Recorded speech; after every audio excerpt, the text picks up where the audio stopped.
Happy birthday నాన్న. నూరేళ్లు చల్లగా ఉండాలి. పుట్టినరోజు నాడు ఆ కన్నీళ్ళేంట్రా, చక్కగా నవ్వుతూ ఉండాలి.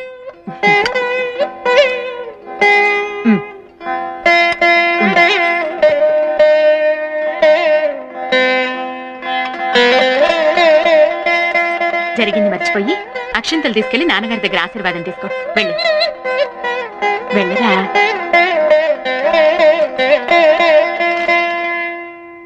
నాన్నా, నాన్నా, ఈరోజు నా పుట్టినరోజు నాన్న, నన్ను ఆశీర్వదించండి. నువ్వు చాలా పెద్దవాడివి అయిపోయావురా. నిన్ను ఆశీర్వదించే అర్హత నాకు లేదు. నాన్న, నేను ఎంట్రన్స్ రాయకపోవడం నాతో మాట్లాడొద్దని చెప్పాను కదా, నన్ను విసిగించుకో. నాన్న, నేను చెప్పేది వినండి నాన్న. నేను ఎంట్రన్స్ రాయకపోవడం కంటే ఇంకో పెద్ద తప్పు చేశాను. ఏం చేశావు? అది అది నేను హత్య చేశాను నాన్న.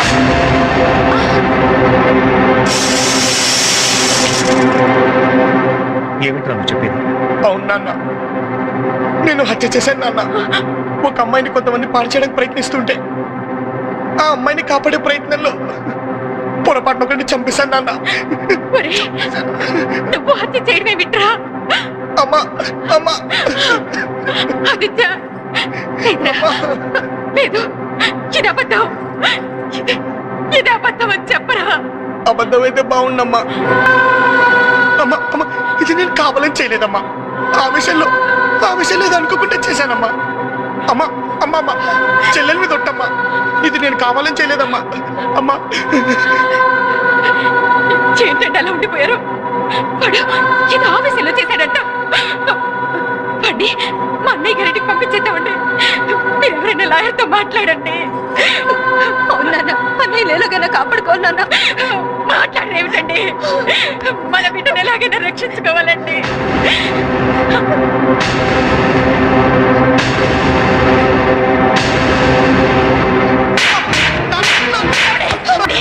ఏమిటండి ఇది? ఇవాళ నువ్వు పుట్టినరోజు కాదురా, నువ్వు చచ్చిన రోజు. నా ఆశల్ని ఆశయాల్ని హత్య చేసిన నువ్వు చచ్చిపోయిన వాడి కింద లెక్క. కోర్టులో నిన్ను ఒక లాయర్గా చూడాలనుకున్నానే కానీ ఇలా దోషిగా కాదురా. నలుగురు నోట ఒక లాయర్ తండ్రిగా పిలవబడాలనుకున్నానే కానీ ఇలా ఒక హంతకుడి తండ్రిగా కాదురా. ఏమిటండి మీరు అనేది? వాడు చేసిందంతా ఒక అమ్మాయిని కాపాడడానికే కదండి. నువ్వు నోర్మై. లక్షల మంది పోలీసులు, వేలాది పోలీస్ స్టేషన్లు ఉన్నది ఎందుకే? చట్టాన్ని, ప్రజల్ని కాపాడడానికి కాదా? దేశంలో రోజు ఎక్కడో అక్కడ హత్యలు, మానభంగాలు జరుగుతూ ఉంటాయి. వాళ్ళందరినీ వీడే రక్షిస్తాడా? నీ చెల్లెల్ని చూడరా. దీన్ని చేసుకోవడానికి రేపు ఎవరైనా వస్తే నువ్వు చేసిన ఘనకార్యానికి ఉమ్మేసి పెడతాను. నీ చెల్లెలుగా పుట్టినందుకు దానికి చాలా మంచి గిఫ్ట్ ఇచ్చావురా. నాకు పెళ్లి కాకపోయినా పర్వాలేదు, అన్నయ్య రక్షించండి నాన్న. రక్షించడానికి నీ అన్నయ్య చేసింది మామూలు పని కాదమ్మా, హత్య చేశాడు. ఇంకా అలా చూస్తూ నిలబడ్డావేరా. ఈ ఇంటికి పరువు ఏడ్చింది. నిన్ను పోలీసులు చీడ్చుకుపోతుంటే అది కాస్త వీధిని పడుతుంది. నిన్ను కన్న పాపానికి ఆ ఘోరాన్ని మా కళ్ళతో చూడలేవురా. వెళ్ళి పోలీసులకు లొంగిపో. మా గురించి ఎవరైనా అడిగితే తల్లి తండ్రి చచ్చిపోయిన అనాథనని చెప్పు. మళ్ళీ నీ ముఖం మాకు చూపించు. నాన్న, నేను మీరు చెప్పినట్టే లొంగిపోతాను నాన్న. కానీ నన్ను మళ్ళీ ఇంటికి రావద్దని మాత్రం అనొద్దు నాన్న.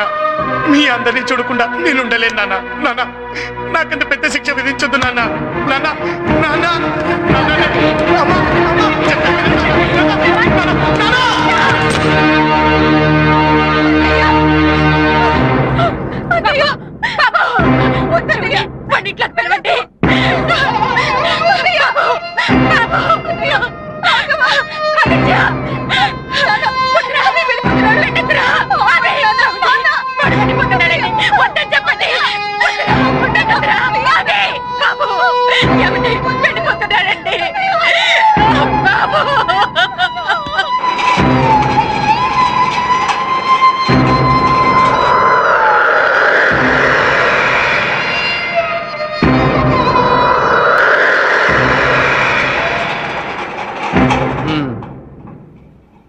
సాధారణంగా తప్పు చేసిన వాడు ఎలా తప్పించుకోవాలా అని ఆలోచిస్తూ ఉంటాడు.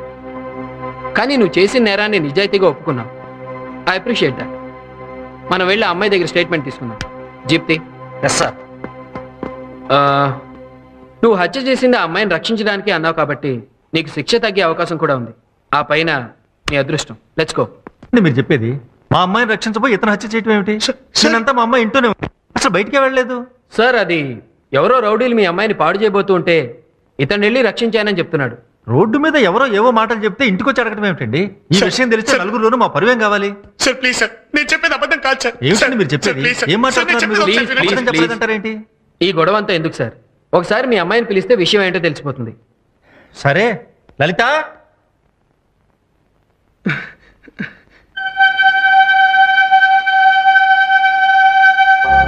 ఏమిటమ్మా లలిత, ఇతను నీ గురించి ఏమిటో మాట్లాడుతున్నా. మీరు ఉండండి సార్. ఏమ్మా, ఇతను నీకు తెలుసా? తెలీదు. ఇతన్ని చూడటం ఇదే first time. Sir sir sir లేదు సార్. సార్ అదేంటండి, నిన్న మిమ్మల్ని రౌడీలు అలర్ట్ చేస్తుంటే నేనే కదండి వచ్చి రక్షించింది. అప్పుడే కదండి వాడిని చంపేసింది. ప్లీజ్ నిజం చెప్పండి ప్లీజ్. నేను నిజమే చెప్తున్నాను. సార్ లేదు సార్. సార్ ఆ అమ్మాయి అబద్ధం చెప్తుంది సార్. ఏమండి నిజం చెప్పండి ప్లీజ్.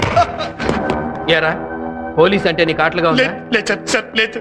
కావాలని చేసిన హత్యని కప్పిపుచ్చుకోవడానికి మమ్మల్ని ఇక్కడికి తీసుకొచ్చి ఫూల్ చేస్తావా? సార్ లేదు సార్. అనవసరంగా మంచివాడు అనుకుని నీకు సర్టిఫికేట్ ఇచ్చాను కదరా. సార్ నడు. సార్ లేదు సార్. సార్ సార్ ఆదిత్య అనబడే ఈ ముద్దాయి శేఖర్ను ఉద్దేశపూర్వకంగానే హత్య చేశాడని కోర్టు నమ్ముతూ ఐపీసీ సెక్షన్ 302 ప్రకారం ముద్దాయికి యావజ్జీవ కారాగార శిక్ష విధించడమైనది. నన్ను హైదరాబాద్ జైలు నుంచి వైజాగ్ జైలుకి మార్చారు. ఎంతో ఇష్టమైన నా ఫ్యామిలీకి దూరం అయ్యాను. మా నాన్నగారి కోరిక ప్రకారం లాయర్ని అయితే మళ్ళీ మా ఫ్యామిలీకి దగ్గర అవుతానేమో అనిపించి ఎంత కష్టమైన లా చదవాలనుకున్నాను. Yes, I will become a lawyer. I will. ఇక్కడ జైలు సూపరింటెండెంట్ చాలా మంచి వ్యక్తి. నేను లా చదువుకుంటానంటే ముందు ఒప్పుకోలేదు, కానీ నా పట్టుదల చూసి రోజు కాలేజ్కి వెళ్ళి చదువుకోవడానికి కొన్ని కండిషన్స్ మీద స్పెషల్ పర్మిషన్ ఇప్పించారు. అందుకే నేను బయట ఏమీ తినేవాడిని కాదు. సాయంత్రం 6 అయ్యేసరికల్లా జైలుకి వెళ్ళిపోయేవాడిని. అలా సూపరింటెండెంట్ గారి సహకారంతో ఒక ఖైదీనే ఉండి కూడా ఈ కాలేజీలో చేరి లా చదువుతున్నాను.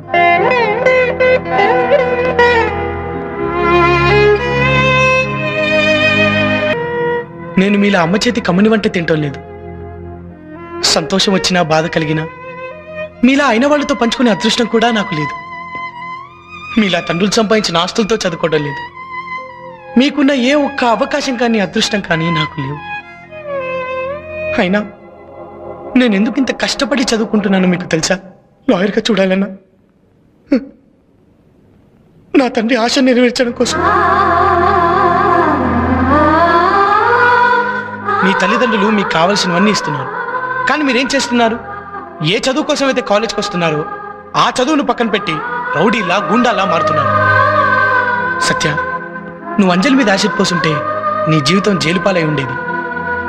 ఆవేశంలో చేసిన తప్పుకి నాలా నీ జీవితం కాకూడదని నీ మీద చేసుకున్నాను. వద్దు సత్య, వద్దు వద్దు. మనకి రౌడీశాలు గుండాయిశాలు వద్దు. దేవాలయం లాంటి కాలేజ్ని రక్తపు మడుగులతో అపవిత్రం చేయొద్దు. మనం స్టూడెంట్స్ లాగే ఉందాం. ప్లీజ్ నన్ను అర్థం చేసుకోండి. ప్లీజ్. ఆదిత్య, స్టూడెంట్ అన్న ప్రతివాడు సిగ్గుపడేలా ప్రవర్తించాం. మమ్మల్ని క్షమించు. ఐఎమ్ సారీ అంజలి. మేమేం చేసినా చెల్లుతుందనే అహంకారంతో చాలా పెద్ద పొరపాటు చేశాం. I'm extremely sorry. అయ్యా, ఈ రోజు నుంచి నువ్వేం చెప్పినా మేము అది చేస్తాం. నీలాగా మేము అవుతాం. మా తల్లిదండ్రుల కళలు నిజం చేస్తాం. It's our promise. Satya,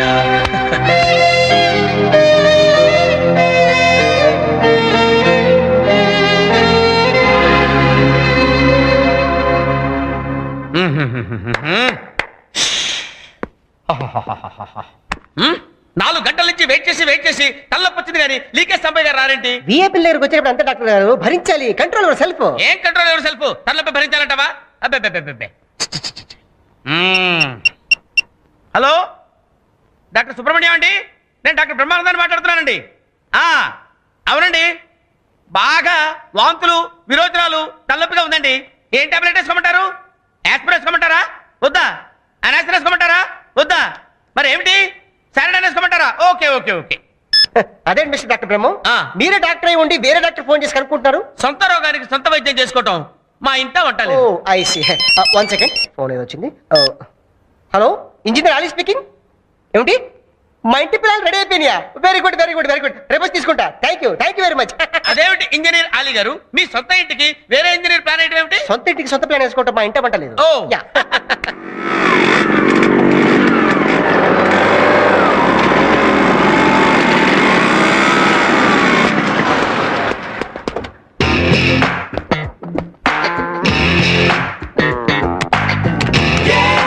sir doctor బ్రహ్మం గారు ఇంజనీర్ అలీ గారు మీకోసం 4 గంటల నుంచి వెయిట్ చేస్తున్నారు సార్. చేయనివయ్యా, అది వాళ్ళకి అలవాటే కదా.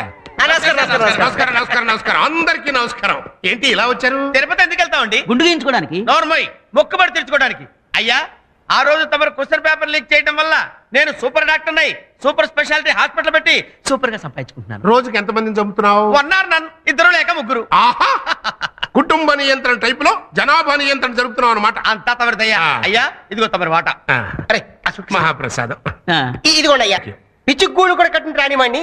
మీ పేపర్ లీకేజ్ వల్ల పెద్ద ఇంజనీర్ అయిపోయి పెద్ద పెద్ద అపార్ట్మెంట్ కడుతున్నాను. నువ్వు బిట్టా కడతంటే వట్టా కూలిపోతారేంటగా? గుజరాత్ లో భూకంపం కదా, కొంచెం ఇక్కడ అప్పులేసలే. గుజరాత్ లో భూకంపం వస్తే ఆంధ్రాలో అదురుద్దా? నానా, కాస్త అప్పుడప్పుడు ఇసుకలో సిమెంట్ కలపడానికి కూడా ట్రై చేయి. I will try my level best. మీరు చదువుల్లో వీక్ అయినా నేను పేపర్లు లీకేజ్ చేసి మిమ్మల్ని డాక్టర్ని ఇంజనీర్ని చేశాను. కాస్త పరువు నిలబెట్టండి రా. అందుకే కదా సార్ తమరు సన్మానం చేద్దామని వచ్చాం. లీకేజ్ లీడర్ సాంబయ్య గారు, లీకేజ్ లీడర్ సాంబయ్య గారు. సార్ తమరు బావమరిదికి ఒరిస్సాలో ఫ్లైఓవర్ కాంట్రాక్ట్ వచ్చింది కదా, అది మన ఇంజనీర్ తో కట్టిస్తే ఎలా ఉంటుందంటారు? వితౌట్ సిమెంట్ కట్టేస్తాను, ప్రామిస్. అప్పుడు కానీ నాకు హార్ట్ అటాక్ రాదు. హార్ట్ అటాక్ కదండి, అది నాకు వదిలేండి, నేను చూస్తా. నిజంగా హార్ట్ అటాక్ వచ్చినట్టుంది. వెళ్దాం పదరోయ్. May I come in sir? రండి రాఘవ్ గారు రండి. మీలాంటి సిన్సియర్ ఆఫీసర్ హైదరాబాద్ నుంచి వైజాగ్ ట్రాన్స్ఫర్ అయి రావడం నాకు చాలా సంతోషంగా ఉంది. It's my pleasure. మా యూనివర్సిటీ తరపున I welcome you. Thank you sir. ఈ మధ్య ఎంసెట్ పేపర్స్ లీక్ అయి స్టూడెంట్స్ చాలా ఇబ్బంది పడుతున్నారు. ఈసారి మీరు ఎంసెట్ కమిటీలో ఉన్నారు కాబట్టి ఆ భయం లేదు. ఇంతకీ మీరు ఫ్యామిలీని ఎప్పుడు షిఫ్ట్ చేస్తున్నారు? మంచి ఇంటి కోసం చూస్తున్నాను సార్. దొరికిన వెంటనే షిఫ్ట్ అయిపోతాను. వావ్, ఇది జైల్లో లేదు సార్, కాలేజ్లో ఉంది. ఇంతకుముందు ఇది కూడా జైల్లాగే ఉండేదమ్మా. ఆదిత్య అనే కుర్రాడు వచ్చి మొత్తం మార్చేశాడు. ఆదిత్య ఎవరు సార్? ఓ మంచి ఖైదీ, ఇక్కడ ఉన్న వాళ్ళందరికీ ఆత్మీయుడు. ఆ లెక్క నేను చేసి చూపిస్తాను, నువ్వు కూర్చో. ఇప్పుడు నిన్న తెలుగు పాట అతను పాఠాలు చెప్తుంటే ఖైదీలు ఎంత బాగుపడుతున్నారో చూసి ప్రత్యేకంగా జైల్లో స్కూల్ బిల్డింగే కట్టించాం. అతను జైలుకి రావడం అతనికి దురదృష్టమేమో కానీ మాకు మాత్రం అదృష్టమే. దా పరిచయం చేస్తాను. అలాగే 16వ అభ్యాసం లెక్కలన్నీ చేయండి. Good morning sir. Aditya, outlook నుంచి ఇంటర్వ్యూ చేయడానికి ఒక అమ్మాయి వచ్చింది. ముందు నీతోటే ప్రారంభిస్తే బాగుంటుందని తీసుకొచ్చాను. అమ్మాయి నువ్వా? ఈ అమ్మాయి జర్నలిస్ట్ సార్. ఈ అమ్మాయి జర్నలిస్ట్ ఏం సార్? నా క్లాస్మేట్. వాట్? అవును సార్, జైల్లో ఆదిత్య ఎలా ఉంటాడో ఒక లుక్ వేద్దామని అవుట్లుక్ మ్యాగజైన్ జర్నలిస్ట్ అని నాటకం ఆడాను. ఇలా అబద్ధాలాడి జైల్లోకి రావడం ఎంత నేరమో తెలుసా? బాగా తెలుసు సార్. దీనికి శిక్ష పడితే మాత్రం ఈ జైలుకి రావాలని కోరుకుంటున్నాను సార్. ఎంచక్కా ఇక్కడే అయితే ఆదిత్యతో ఉండొచ్చుగా. ఏ అంజలి, పిచ్చి పిచ్చిగా వాకు. సార్ ఈ అమ్మాయిని ఇక్కడి నుంచి పంపించాను సార్. పంపించేస్తాను కానీ కాలేజీకి టైం అవుతుంది, తొందరగా రెడీ అవ్వు. నీకోసం మెయిన్ గేట్ దగ్గర వెయిట్ చేస్తాను. ఏంటి బాస్ అమ్మాయి? ఏ చిచ్చి అదేం లేదు. నిజం చెప్పాసు. అరే అలాంటిదేం లేదన్నా. అయ్యో అలాంటిదేం లేదు. ఇదిగో దొంగ జర్నలిస్టు. సార్ అయితే నువ్వు మావాడిని ప్రేమిస్తున్నావు అనమాట. సార్ మావాడు నిన్ను ప్రేమించట్లేదన్నమాట. No sir. అసలు ప్రేమించిన వాడి కోసం శిక్ష పడుతుందని తెలిసి కూడా జైలుకి వచ్చావంటేనే నీ ప్రేమ ఎంత స్ట్రాంగో అర్థమైపోతుంది. Thank you sir. నువ్వు ఇలాగే ప్రొసీడ్ అయిపో. ఏదో రోజున మావాడు కూడా లవ్ లోనో గివ్లోనో పడతాడు.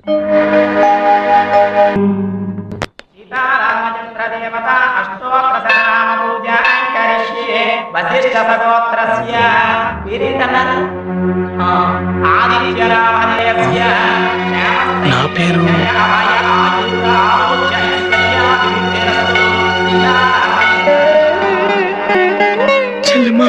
స్వామి, మా అన్నయ్య తొందరగా వచ్చేటట్లు చూడు స్వామి. చెల్లెమ్మా,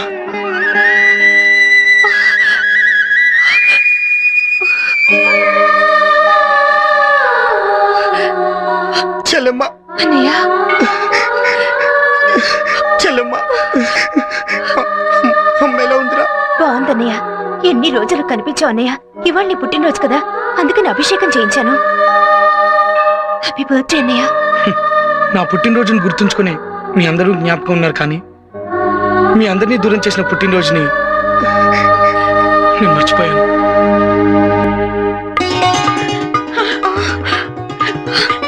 శుభవార్త చెప్పావమ్మా. ఏ పుట్టినరోజు నాడైతే వాడు మనకు దూరం అయ్యాడు. అన్నీ అదే పుట్టినరోజు. వాడు ఎక్కడున్నాడో తెలిసింది. అమ్మా, వెంటనే నేను వాడిని చూడాలమ్మా. లక్ష్మి, వంట అయిందా? అయిపోతుందండి, 10 నిమిషాలు అయిపోతుంది. త్వరగా చేయమ్మా. నిన్ను తీసుకొస్తానని అన్నయ్యకి చెప్పాను. నాన్నకు తెలియకుండా త్వరగా వెళ్దాం అమ్మా. అలాగేనమ్మా, ఈరోజు నా చేత్తోనే వాడికి పాయసం తినిపిస్తాను. అన్నా, రే రవి, మా అమ్మ చెల్లి నన్ను చూడడానికి వస్తున్నారు. బాబాయ్, మా అమ్మ చెల్లి వస్తున్నారు బాబాయ్, నన్ను చూడడానికి వస్తున్నారు బాబాయ్. రా. మా అమ్మని చెల్లిని 2 ఏళ్ల తర్వాత చూస్తున్నాను. ఎప్పుడు వస్తున్నారా? వస్తారు. అమ్మా,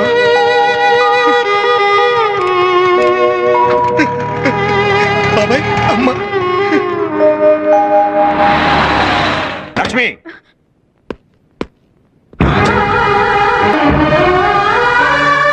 చచ్చిపోయిన కొడుకు పుట్టినరోజు పండుగ చేయడానికి వచ్చావా?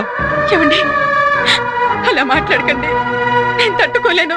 వాడు చేసిన తప్పు వల్ల నలుగురిలో నేను తలెత్తుకోలేకపోతే ఎలా తట్టుకున్నావు? వాడు చేసిన తప్పు వల్ల అనుక్షణం నేను క్షోభపడుతుంటే ఎలా తట్టుకున్నావు? ఇంకేం మాట్లాడు, నాతో ఇంటికి పద.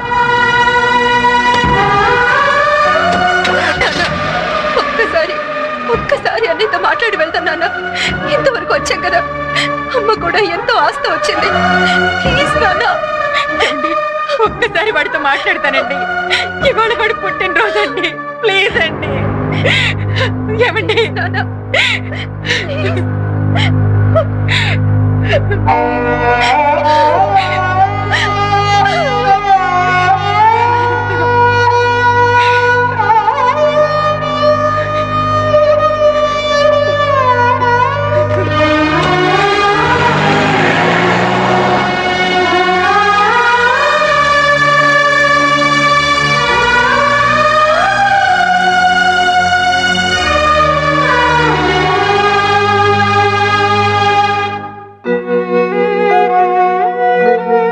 Excuse me sir, రమ్మన్నారంట. అవునా ఇచ్చా, నీ బర్త్డే స్పెషల్స్ ఏమిటో చూడు. వద్దు సార్, పుట్టినరోజు అనేది నాకు అచ్చు రాలేదు సార్. ఒక పుట్టినరోజు నాడేమో నా కుటుంబమే నాకు దూరం అయిపోయింది సార్. ఈ పుట్టినరోజు నాడు నా దగ్గర దాకా వచ్చి దూరం అయిపోయింది సార్. బాధపడకండి, ఇంతకాలం నేను చూడడానికి కూడా రాని వాళ్ళు ఇవాళ ఇంత దూరం వచ్చారు. 4 రోజులు పోతే ఈ దూరం మరింత తగ్గి నీకు దగ్గర అవుతుంది. పుట్టినరోజు పూట కంట తడి పెట్టకు. నీ పుట్టినరోజు నాడు మీ అమ్మ నీకోసం ప్రేమగా పాయసం చేసింది. అది నీకు అందాలని ఇక్కడే వదిలేసింది. అమ్మ చేతి పాయసం ఆశీస్సు లాంటిది.